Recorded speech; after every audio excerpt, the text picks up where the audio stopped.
Thank you for that introduction, and it's always a blessing to work with you guys. So today's topic is actually, it was very exciting, and I hope that today you will have several takeaways as we move through this presentation. I want to encourage you to comment in the chat, or if you think of something, write it in there. I want you to be engaging. If you have a takeaway that you want to share, if you have that aha moment, please type it in the chat box because I think the interactive helps. It helps others to see, to also think creatively, but it also gives me some kind of feedback in this new world of presenting via Zoom. So even if I can't read all your comments, it's nice to see something being typed into the box because I know that you're listening and I know that something's resonating, and that is always encouraging. So I'm going to outline 5 easy ways to encourage your connections to seek help with addiction. So this presentation is about how you can use your digital influence. And actually towards the end, we're gonna give a couple of ideas of how we could see the North American division kind of realizing its potential in this area as well. So today's discussion is gonna cover how do you use your influence to create awareness, how to educate and inspire, build relationships, be accessible and responsive. We want to be that voice that answers back. You'll hear me say that a few times. And using your words wisely. And then, like I mentioned, what the corporate church could do. And at the end, we'll have a bit of a discussion. So it doesn't matter if you have 4 followers or 40,000, you have influence. If you are online, if you have email, if you have a cell phone, you can text people. If you use any of the apps, if you're on any of the social media platforms, you have unrealized social influence. Use what you have to reach people with your messages of hope and wholeness. So oftentimes when we think of digital influencers, we think of like people with 100,000 followers and 1 million views and sort of these internet celebrities. But if you really want to make impact, think more local. Think about the people face to face, because they can be a celebrity and they can attract a lot of attention, but you're in the best possible position to directly address your contact and your friends and your neighbors' felt needs. So you are in a unique position to make big impact in people's lives. And I really do believe in this idea of a ripple effect. If we improve the well-being of our community, that will ripple out. So when we think about this, this is a biblical concept. So in Exodus, Moses was asked what was in his hand. He was told to use what was in his hand. And in his hand was a shepherd's staff, which was used, of course, to lead sheep. But with the power of God, it was used to perform miracles and to lead God's children out of the bondage of Egypt. And so you may not have the support of your pastor or your local church, but use what is in your hand. You have a powerful tool for influence and a powerful tool for communication. If God asked us the same question today, what is in your hand? Most of us would answer a digital device or a phone or whatever language you use. So you have a voice. This is the ultimate equalizer. Social media is the ultimate equalizer. You don't need permission to start sharing and start connecting with others. You just need to reframe how you think about your interactions in the digital space and how you use your influence in the digital space. So to begin with, the first thing you can do, and this is sort of like the first baby step, is be very, very intentional with connecting with your church members. Because from what I understand is these programs are built out of local churches. And your first task here is to connect and make your own members aware. So this means, connecting with people in person or in the digital space, friending them on Facebook, following them on Instagram, making sure you have their text message or their WhatsApp or their Snapchat, whatever platform you're comfortable with, use what you have and branch out from there. So be very intentional about reaching your neighbors and reaching other church members. So, connect with people in your faith community and build from there, because you can't reach them and make them aware of your services if they aren't connected with you. So this is step number 1. If you build a network of ways to connect with people and go where they spend their time. So the premise of mission work is you go and you meet people where they are. And we understand this concept in the physical mission field. We will fly across the country or across the world, go to a new land, learn new customs, and learn new languages. But now is the time that we realize that the digital mission field is just as legitimate. And when we go into these countries online, there are cultures, there are expectations, but you go where the people spend their time. And we know that the average, especially the average young person, spends anywhere from 9 to 18 hours online. Really, their amount of time spent behind a screen is only limited by the fact that they require sleep. Think about that. We have so much opportunity in the digital space, more than we ever can, meeting them face to face.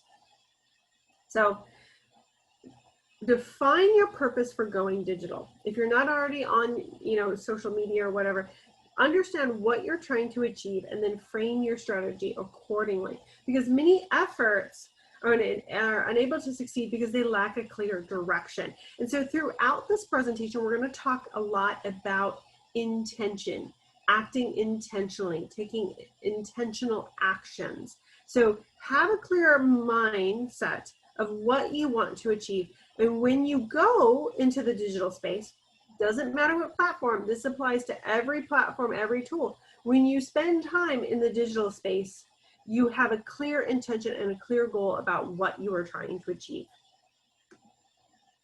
So the second thing you can do after connecting is you can seek to educate and inspire by sharing what you know. So when I was talking with the group prior to organizing this presentation, they talked about how there's a lot of fear, there's a lot of denial that, church people don't think that this is a problem in the church or in their communities. Like we have a blind spot, right?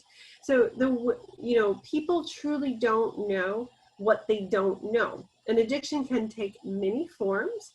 So something you could post could be that aha moment for someone in your newsfeed. So sharing information, sharing those stats, sharing anything that you think people commonly don't know, something to you that may has become, common sense or second nature, might be, mind-blowing to someone else. So share what you know and make it very personal. And that is how we can combat fear and denial. At any given time, and I'm sure I've been saying this with all my presentations, all of my stats are wrong now with COVID, but it takes about a year before you really start getting those preliminary numbers. So before COVID, we knew that about 20% of people at any given time were in crisis in Canada and the United States. So that's usually at least like 80 million people. That's almost 1 in 4 or 1 in 5, somewhere between there. And it's, depending on where you look for the source, it's between 1 in 4 and 1 in 5, so 20 to 25%. And so when you go online, when you interact with people, keep this in mind that approximately 1 in 4 or 1 in 5 people that you're interacting with is some kind of crisis. And crisis could be defined as loss of income, food insecurity, addiction, despair, loss of a relationship, divorce, family strife. Like it takes many, many forms. And so when we frame that, understanding that people are probably struggling with something, we can ask ourselves, how can we improve the well-being of another through my digital influence? In times of crisis, people look for comfort and may rely more heavily on addictions to cope. And you know what people also do in times of crisis, in times of loneliness? They go online and they search for connections, they search for information. They're literally Googling for God, but who is the voice that answers back? And this is where you can use your digital influence to provide information, resources, and comfort to people. We'll talk a little bit later in the presentation about how to directly reach out. So the ways that you can educate and inspire are through creating your own content. You can post a picture, you can post some thoughts, you can even, take a little, Facebook Live video of yourself or whatever platform you're on. But the other thing you can do is you can curate content. So this is really important. Like if you follow certain sites for addiction, certain, centers of information or .gov websites or any kind of health information, share that information on your social media profiles to help spread it, because when you share it, it'll show up in the news feeds of your followers. And again, it's important to not just always, share just from your perspective. It's good to pull in other resources. Otherwise, it's sort of like writing a research paper where your source is you. So it just helps add to credibility for what you're saying. You can share definitions. You can ask thought-provoking questions to get the audience to think about their own behavior. So, people might not think about certain behaviors as at risk for addiction or certain things until you point it out to them. You can share statistics. This will really help with that sense of denial that's in a lot of churches and those faith communities. It also helps people realize they're not alone. I mean, I'm not a psychologist, but one of the things I've heard continually from my counselor friends and psychologist friends is that it's really helpful, especially when you're starting to build trust, for people to learn that they're not alone. You can share Bible promises, and you can let people know that through the power of the Holy Spirit, all things are possible. Share testimonies of others. Share your own testimony if you yourself have struggled with addiction. You can offer a picture of what life could be free from addiction. You can share resources, quizzes, let them know that God still loves them. Let them know that you don't judge them and that they have hope. And of course, you can give them, through this communication, you can give them the path to what hope and wholeness could look like. This is really, really powerful quote from Ellen White's Ministry of Healing. It actually so happened when Angeline and Phil reached out to me for this presentation that I'm reading Ministry of Healing, and she has a lot to say kind of on this topic and addictions. And I'll just read this quote. "We must offer men something better than what they possess, even the peace of Christ. Show them how infinitely superior to the fleeting joys and pleasures of the world is the imperishable glory of heaven." One of the things she talks about is we don't start through condemnation or telling somebody that they're sinning or what they're doing is wrong. You just offer them a better path. And that's a positive way that we can use our social influences. We can just showcase what life is like beyond addiction, right? Our content must never come from a place of judgment, but should stand as an offer to a better life. People often wear masks at church to avoid condemnation.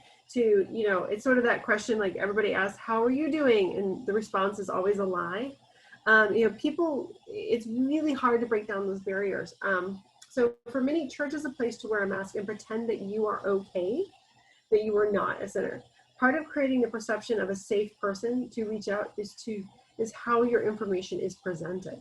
So we'll talk about this a little bit more, but it's kind of this personal brand idea, like how you present the information, how you present yourself, and all the touch points you have with your church members and your community members will help them see whether or not you are a safe person that they can confide in, that they can come to, that they can reach out to, and that maybe your service is something that they're willing to investigate.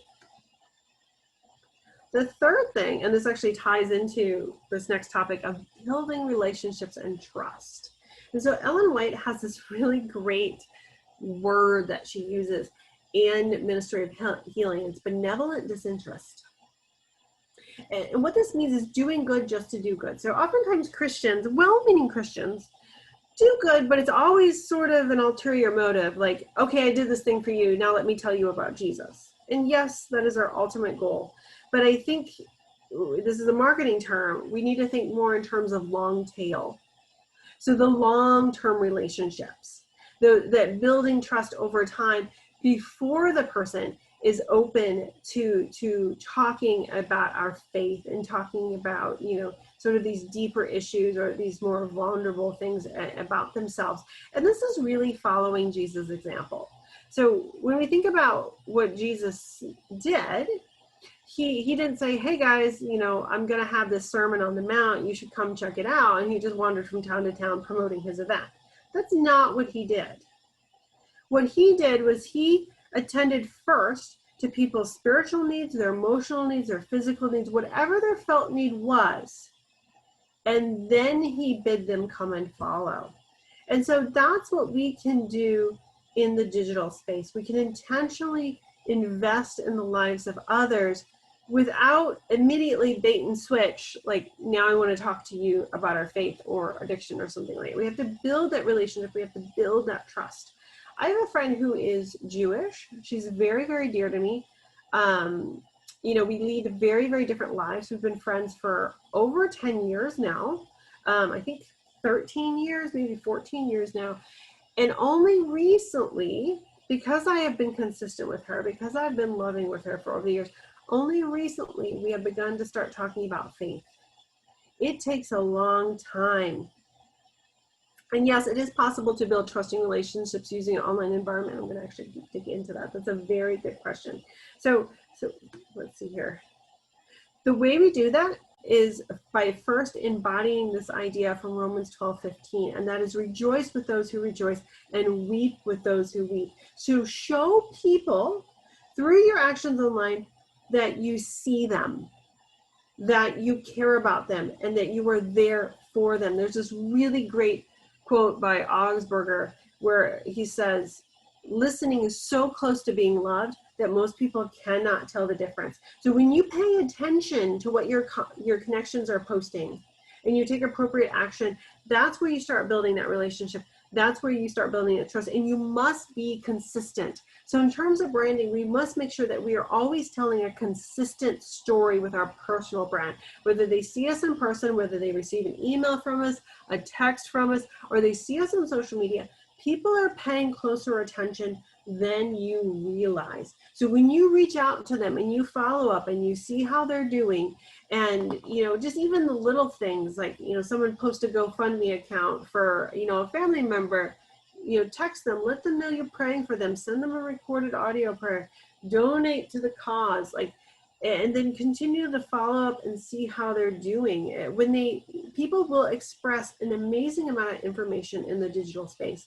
And I often ask, how many prayers could be answered by just simply paying attention and meeting them where they are? So your skill set, your expertise is addiction, but maybe in the moment they just need help with moving. You know what I mean? So we tend to, because we're so passionate about things, we tend to kind of lead with what we want to do when we need to meet people where they are. And this can begin in the digital space. And it's important to understand that what starts in the digital space is not confined to the digital space. So relationship building is part of our holistic experience. When we think about our daily lives, when we think about our friendships, we don't silo it. I don't think about my spiritual journey as in terms of the research I did online and then what I experienced in person. It was all one arc that involved many different touch points. It's the same with our personal relationships. I don't silo the relationship, I have with my friend between the relationship we have on social media, the relationship we have via texting, and the relationship we have between face-to-face. It is all one experience. And so when you think of your personal brand and building that trust and building that relationship, these are all tools for communication and to follow up beyond the confines of time and space in a building, especially in the time of COVID where we might not be meeting face-to-face. So even more so, relationships are beginning in the digital space. The last stat I looked at for weddings is 20% of brides, I believe in 2018, met their prospective spouses online. COVID is probably going to be like 80%. But people are comfortable now starting relationships in the digital space. And the way you build them is through consistency, just like you would face-to-face. Now, here are some practical tips. Set aside time each day to engage with your community's posts. Pay attention to cries for help and search for ways to practically help. You might think that this might distract from your goal. You might be saying, well, my job is, addiction, not, helping out, someone online or, praying for people. I'm not prayer ministries, but it all feeds in together of showing people that you care about them. Because if you're trying to reach the people in your own congregation, you're trying to educate, you're trying to inform them, you're trying to build trust so that they will go to you when they're, ready to do something about their porn addiction or the fact that they use food for comfort or whatever their vice is. It's ask questions, pay attention to what they're posting, use it as an opportunity to find out more, to understand their perspective. Put yourself in their shoes and think empathetically. Respond in a meaningful way, and seek to understand the felt needs of every individual. So making sure you really understand the person's situation without judgment, that you understand, why they're expressing, whatever it is that they're expressing, and then finding a practical way to alleviate whatever the pain point is. You can pray for them. One of the things I've really started encouraging people to do, I think it's very powerful, is to not just type, thoughts and prayers. I know we mean it. Well-meaning Christians really are. You are in their thoughts and they are praying for you, but do something a little bit more. Take an action, and one of those actions could simply be actually recording a prayer, recording yourself petitioning God on their behalf, and then sending them that recording. You can do that through Facebook Messenger, you can do it through smartphones, you can do it through WhatsApp. There's many different ways that you can do that, because if someone is in crisis or they're struggling with something, they may not want to answer the phone. They may not want to talk to you or be able to talk to you, but they can still hear you pray for them, and it's really powerful. And I've seen so many, I've actually been doing this for people on my Facebook feed who aren't even religious, and the response that I've been getting have been really amazing, and has really opened some doors and built some understanding and built some trust. When I say take action, I mean, do something that is meaningful. If someone's saying, I'm sorry, I have to move again, and I know it's 6 months since the last time I moved, get some people together and help them move. And then during that time, use the time to fellowship, get to know them, build that relationship, and of course, follow up. These digital tools are powerful means to connect with people and to stay organized. And so don't just pray for them once, don't just talk to them once, don't just have one conversation about whatever they confide in you about. Keep following up. Is it okay to ask these personal questions publicly online, or should we contact them through confidential ways? So it depends on the question. If it's a highly personal question, I would use direct messenger. So, and I do this all the time, or if you have their cell phone, you can text them. So even today, a friend of mine, a contact of mine on Facebook posted something. Her sister is having a medical crisis. I didn't really respond publicly on the post, but I texted her. And so, use your discretion. I assume because you are facilitators in this area that you probably have a good sense of when it's okay to ask a question publicly and when it really should be taken into a more private space. So yeah, and yes, addictions are the result of other disorders. Address deeper issues such as mentioned is in order. Yes, and it was really fascinating, and I don't go through it in this presentation. But when you look at the 8 root causes of the leading causes of death, it's actually 8 ways that the church could really work to improve the well-being of others. And it's things like social isolation, it's lack of purpose, lack of self-worth, it's, education, economic disparity. It's all these things that we could easily address. And it just has a ripple effect out. You guys are obviously better experts in that than I am. But the things that are the root causes could often have practical solutions if we were more intentional. So how do we build trust? Be open and honest about your role as a facilitator. Don't go overboard and constantly always talk about your role as a facilitator, but just be really open about what you do, and talk about how it shapes your life, and what God is doing in your life. And so just find ways to be as transparent as possible. Respect other people's privacy and model that in the behavior in all you do and post. So again, we're talking about that consistency in all your touch points with people, whether that's in the digital space, in the face-to-face, in person. Be vulnerable, show that you're human and that you can relate. So people are drawn to stories because stories show our humanity.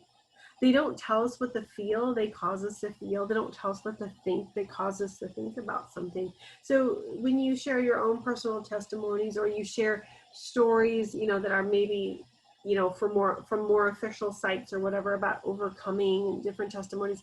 That's a really great way to kind of open up to people, and that allows them to actually trust you more if they feel like you are also imperfect and vulnerable like them.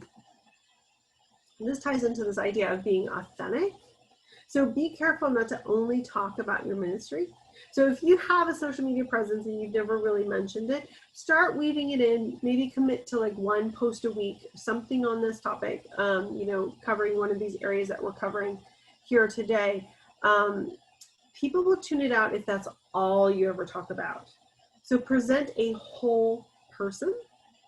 Share your faith. Connect with people and their interests. People want to know you're human. And here's the thing. People who are within our church communities who are struggling with addiction, who are struggling with these different things, yeah, they can go to the world and have those resources, but they'd probably really rather, I would hope, want to go to someone who has a Christian perspective on these things. This is why people are drawn to personalities because of the humanity. They see connection, they see reflection in them, they can relate to them, they're inspired, and they become interested in your passions when you share your passion. So, let people know what you're passionate about. Let people know how, your faith and how it's affecting your world, but just be a whole person. Be consistent in person and online. I've touched on this, several times, but people should know what to expect from you. Your digital presence, I want you to start rethinking about your digital presence is an extension of yourself or your personal brand and the perception you want people to have of you. So if you want people to trust you, show that you can be trusted in the digital space. Because people's perceptions are based on their experiences. So start engaging with them. Take it from public to private. Ask questions, show you're invested, and always have, that discretion. Consider what perceptions people may already have of you and how you want them to view you. So social media is an opportunity for people to see more of you throughout the week, to learn more about your life, and to help you can shape the perception of you through your digital influence. You can paint a more fuller, authentic picture of yourself and make sure you're always telling a consistent story with every touch point people have of you. This is a branding principle. So we're, in a sense, we're talking about this personal branding. Number 4, be accessible and responsive. So people go online to search for answers. They're literally, as I said before, they're Googling for God. They're searching millions of search queries every month, on different spiritual topics. So the church should be the voice that's there to answer back. People feel safe behind their screens. So when they reach out to you, don't leave them waiting, fearful that maybe you have rejected them. So if somebody reaches out to you, they're in a state of vulnerability. And so your response and the timing of your response really, really matters. So you want to treat these conversations like you're speaking to the person face to face. Because if somebody comes up to you in person and tells you, something very personal, you're not going to not respond for like 3 days. Like, it doesn't make any sense. And so when we reframe how we use social media and we understand that it's a digital tool, that we go online with purpose, with a distinct purpose of spreading information, of painting a more authentic picture of ourselves, sharing the gospel, and finding ways to improve the well-being of others, then we must be available to respond when they feel comfortable reaching out to us. So how do we do that? Honestly, give options. So when you're talking about your role as a facilitator or whatever, and you're like, hey guys, if you're struggling with something, you're always welcome to reach out to me. Give them options. Lower that barrier to entry. Make it easy for them so they can text, they can direct message you, offer up your email, offer up your phone mail. They can, phone mail, a phone number, they can Snapchat you, or snail mail you if they're older, I don't know. Or something as simple as they can like the post and you'll pray for them. And then everybody who likes your post. So I've seen this where people during COVID have been doing this idea where they post something like, if you like this post or comment or direct message me, I will pray for you by name. And so let's say they get 20 people who like the post. You pray for them by name, and then you have a reason to follow up with them and say, hey, I'm praying for you. I hope all is okay. And it's an opportunity to start a conversation when you start doing intentional things like that. Here's another thing that is absolutely vital for every ministry, whether it's a personal ministry, whether it's an official ministry, whatever. Check daily for comments and messages. I literally shudder to think how many opportunities are lost in the inbox of churches. Every time I log on to a new ministry or whatever, I always check their inbox or, their direct messages. And there's always messages in there from like multiple years ago of somebody who might have been just asking simple, like, hey, is there parking? But because you never answered, they never showed up because that was their barrier to entry. Or other ones that are more heartbreaking, like, I really need some prayer and support right now. My son just committed suicide. And the message is 2 years old. Nobody responded to them. And that is a lost opportunity. That is a broken heart that really needed our message of hope and wholeness. So what I say to that, if you're the type of person who has, typically over 100 unread messages, that has like 400 notifications on their social media profile, it is time to build a new healthy habit. Because when people take the time to reach out, when they put themselves in that state of vulnerability, they expect a response. And corporations will respond to them within a matter of hours, if not even minutes, if they have like an automatic message set up. So make sure that you are on top of all comments and messages. Every opportunity to connect is an opportunity to minister. So practice good hygiene in your inbox, because I know people that you look on their phone and they literally have like 1,000 emails that have been unread. And if you're doing a ministry or something like that, there could potentially be a lot of broken hearts in that inbox, essentially. And then respond quickly. So even if it's just acknowledging that you received their message, you can download the relevant apps so that you can message on the go. So you can have the Facebook app, you can have WhatsApp, you can have your email, whatever it is. Make sure that you take just a few minutes a day to check daily, perform good email, inbox hygiene, make sure it's cleared out so that you see new messages when they come in. Well, this is where measure success by how many relationships built, conversations started, and problems solved. Like I said before, this is a long tail approach. Big wins will manifest over time. So in this world of instant gratification, and somebody mentioned before that gaming is addictive because of the instant gratification and the dopamine rush you get. The same with social media. Social media can be very addictive, as every time you get a heart or a like or something, it's a push on the dopamine button. This takes time. Relationships take time. So when you start, making changes now and you start building relationships with people, don't expect them to come to you tomorrow. It might take a few months. It might even take years. We have a neighbor who has the license plate is no gods. And every shirt he owns is like anti-Christian, anti-faith. And my husband and I have been praying about how to reach out to him, because I actually came from atheism. And it's funny because my husband is super eager. He's like, well, I just want to, maybe tell him what I know. And it's like, well, let's understand why first, because everybody I know who's an atheist, I was raised atheist, but everybody I know who's an atheist is because they've been hurt and wounded by the church. So let's build a relationship first. And we've actually, God opened the opportunity through my container garden, because their backyard overlooks my backyard, and his wife, I guess, has been kind of inspired by my container garden, but she doesn't know very much. So we've been connecting with them and helping them with the garden, and just starting conversations and learning more about them and trying to build that foundation, build that that bottom line of trust before we start, broaching the conversation of, hey, why is your license plate no gods? Number 5, use your words wisely. So it's true. There are a lot of barriers to entry. So oftentimes when I'm talking to churches and their digital strategy, I talk about their digital curb appeal. Like, what questions can you answer for people that will help them make the step to come into the building? What can you do to lower the barriers to entry to help someone take that initiative to ask for help?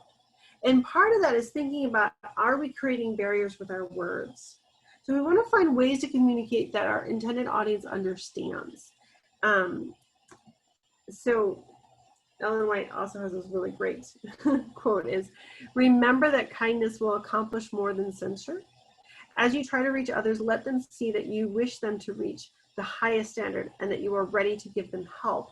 So I often talk about how if someone were to view your social media, would they know you're a Christian? And even more importantly, would they like Christians? So we see a lot of people that on one hand are sharing their faith, sharing their testimony, doing really good things on social media, but then they also use their platform in a negative way to speak down to certain people groups or ideas. And so again, this goes back to this idea of consistency. Make sure that nothing you're posting and nothing you're saying in your digital space or in your in-person would become a hindrance or a stumbling block to someone who may be seeking help or struggling with something privately. So just be really careful of that. And this ties into this idea of an empathy first strategy to help establish like a safe place and help, affirm that you are a safe person to reach out to. Put yourself in their shoes and ask how they may perceive your content, and really think broadly. Like, think across all the spectrum, like all the ways that someone could interpret or misinterpret what you're posting. Because hopefully you are connected to a broad spectrum of people. You can ask yourself, what questions might they have? What stops them from seeking help? You know the answers to this better than I do. How can I answer those questions? If you, in your mind, you have like a set of frequently asked questions, you can use your digital influence to address those questions. How can you show them that you're a safe person to reach out to? How can I demonstrate the spirit of forgiveness and restoration? Because oftentimes when we talk to people who have left the church, one of the big reasons they left the church is how other people treated them. So we want to be very, very careful with always demonstrating that, we can accept somebody without judgment. And, you want to make sure your words and your actions match. Be intentional with the words you use. And I just recommend, of course, you guys probably know more than I do on this topic, but keywords and phrases like we're all equal, safe place, private, no judgment, continually reinforce and convey what you want them to know about your program. There's this marketing concept called the rule of 7, that people must interact with a message at least 7 times before they take action, or they mentally it really resonates with them. So you might feel like, oh, I'm always talking about the same thing, or harping on, the fact that it's private and all this stuff. Keep doing it, because the person needs to see it and have it reinforced multiple times. Now, most digital strategies fail because people give up too soon. It takes time to build relationships, trust, and to educate, etc. Just like face-to-face. We have this mental barrier where we think the digital world is so different from the physical world. The same rules apply. It's just faster communication. It takes time to establish your personal brand, and I'm always amazed by what I hear from people in my network. A post I didn't think got noticed really struck a chord with them, or inspired them, or helped them in some way. It's amazing to me. I'll hear oh yeah, that post, something I posted months ago. They're like, oh yeah, I tried that and it really helped me out, or it made a difference, or something like that. You don't really know what people are paying attention to, so don't take your influence for granted.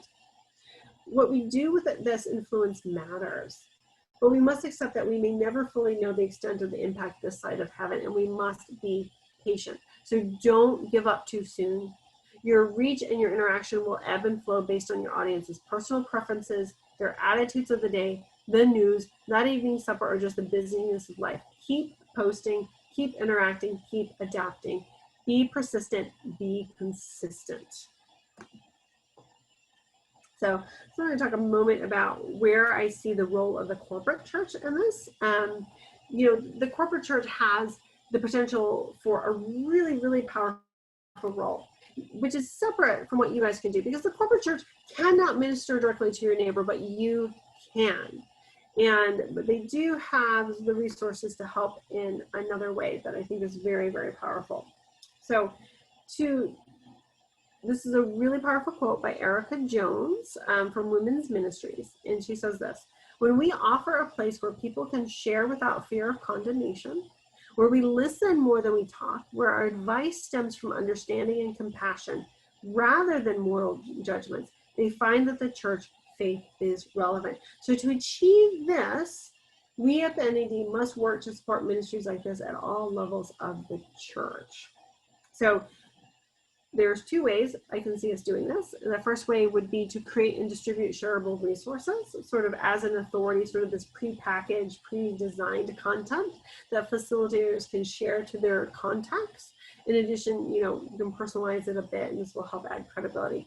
The second way is to actually create a portal for education and direct ministry. Now, we've done this with another ministry called Gorgeous to God that actually seeks to address sort of these really challenging topics that teen girls face that the church is uncomfortable talking about. So we're talking about things like self-harm, rape, abortion, masturbation, addiction, all kinds of stuff. And we tackle these difficult topics in a very relevant way. And the way that we actually shape the content is based on those confidential Q&As that are coming in. And so I could envision the church creating a portal for addiction where people could anonymously post their questions, and then experienced counselors and facilitators craft a response that is then put out there for others to find. And so this is just a testimony from one of the readers who says this about the content. And this is why I think that this would be a really great strategy for this type of ministry. This resonated with me on such a deep level. It is as if these questions and responses were written for me. Please keep me in prayer too as I struggle with the same temptations. So people, the needs, the desires, the problems, the temptations have not changed. There's nothing new under the sun. But we have a very powerful means in which to share information, share our hope and all that through the digital space, because that is where people go to search for answers. And so we should have a Christian voice that answers in a very powerful and present way. We have a lot of free resources on the website, but if you just go to sdadata.org, you can find out a whole lot more. And we actually have produced a book. In this book, we dive extensively into this idea of digital discipleship, into different ways that we can improve the well-being of others and create community and trust and stuff in the digital space. And it's available on both Advent Source and Amazon.